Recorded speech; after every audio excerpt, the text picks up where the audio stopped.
So again, I'll spend a lot of time tomorrow night on that. But the main thing I want to talk about, I want to offer two concepts this morning that this is great news. One is the nested nature of God's creativity, the nested nature of divine creativity, that there's just no debate about. Whether I do programs in any kind of religious or non-religious setting, it doesn't matter. Connie and I have spoken for about, I think we've done about 600 or 700 churches and other non-religious organizations over the last 6.5 years living on the road.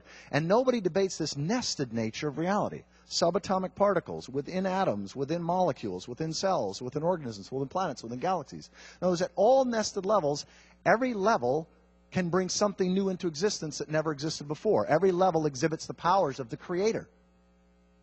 Stars are creative. They create the very periodic table of elements. Molecules in community are creative. Hydrogen and oxygen come together, water's created. So we see this, at all nested levels, creativity exists. And what we now know, and I say know rather than believe, is that ultimate creativity, God, the goddess, whatever your name for ultimate creativity, didn't merely make everything at the beginning of time the way a potter makes a pot or a carpenter makes a table. That divine creativity, God's creativity, exists throughout the entire universe in a nested sense. And from this vantage point, God is not a supreme landlord residing off the planet and outside the universe. A supreme engineer who made this clockwork universe. God is nothing less than a sacred, proper name for that ultimate creative reality, the largest creative reality that includes it all yet transcends it all. Notice, this is a God beyond belief or disbelief. This is a God that is undeniably real in every drop of experience. You may or may not choose to call ultimate reality God, but that reality is itself undeniable. In fact, the Stoic Greeks, you know what the Stoic Greeks called ultimacy? The largest nesting doll, or the largest nested reality? Cosmos. A proper name, an I-thou relationship. Cosmos. Not the cosmos, little c, like, the pulpit. No, then it would be an object. No, cosmos, a living being that they were a part of. See, we are a subset of the whole. We can't get outside the whole to examine it. So I have to do some analogies and metaphors to describe the nature of ultimacy. What this means, of course, is that there's no one right way to talk about ultimate reality, which I realize is probably preaching to the choir here, but this may be news to many of your neighbors.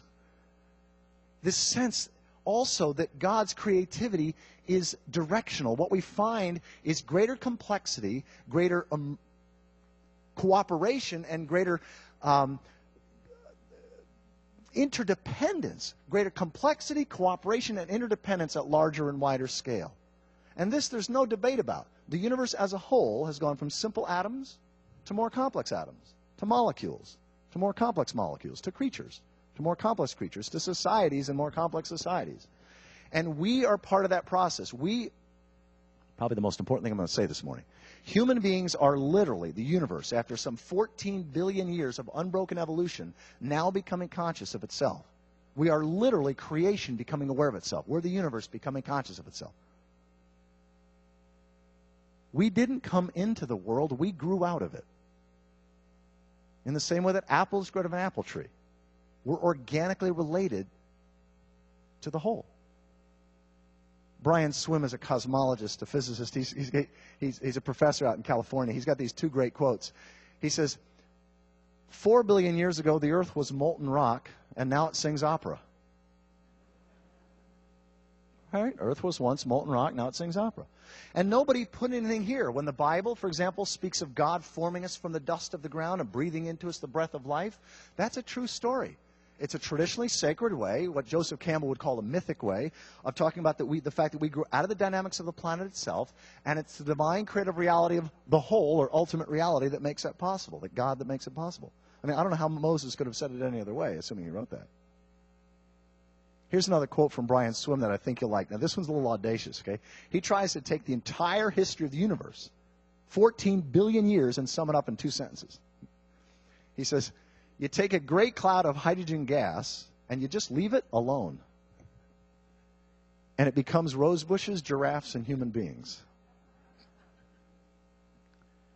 And this is what 97 or 98% of the scientists of the world would agree with. This is not considered belief. This is considered factual knowledge.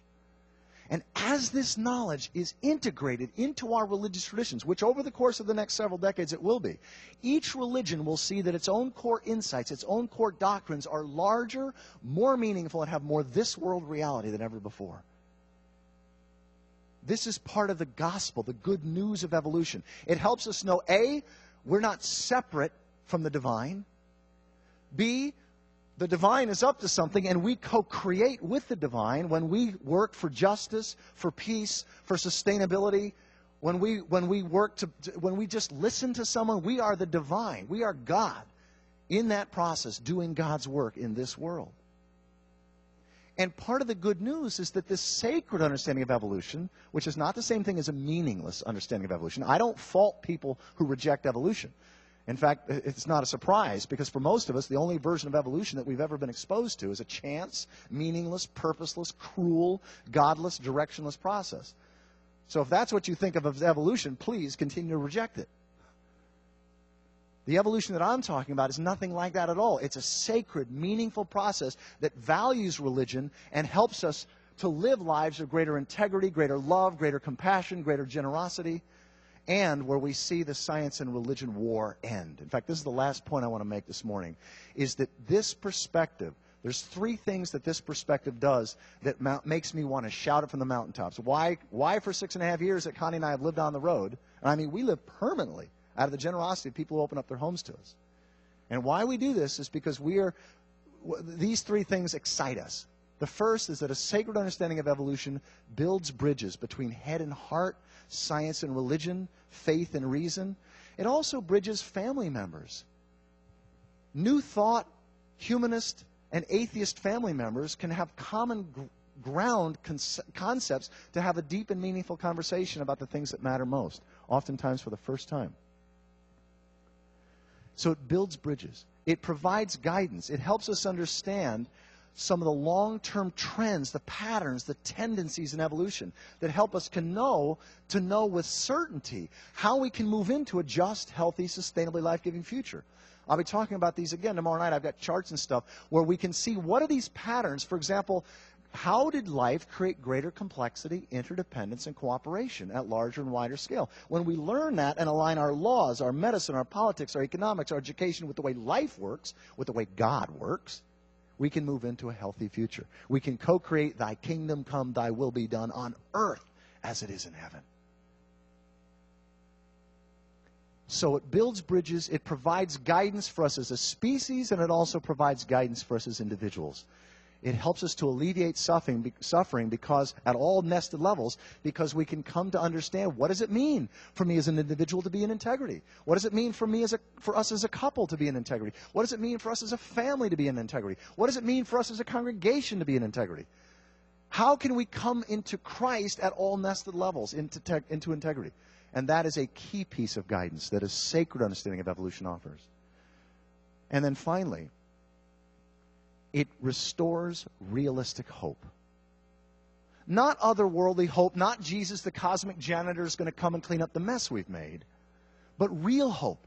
Real, believable, spiritual, practical, material hope.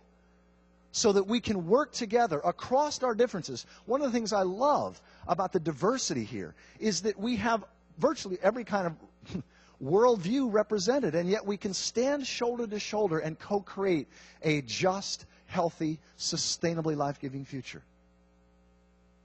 And that, for me, is the richest aspect, is that we have realistic hope.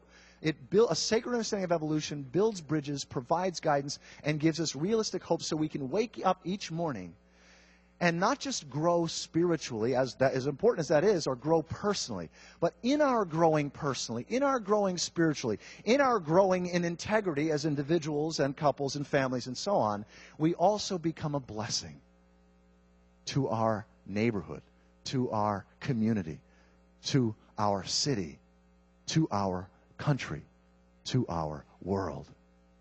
And as we grow together in integrity, we truly participate in what God has been doing for billions of years.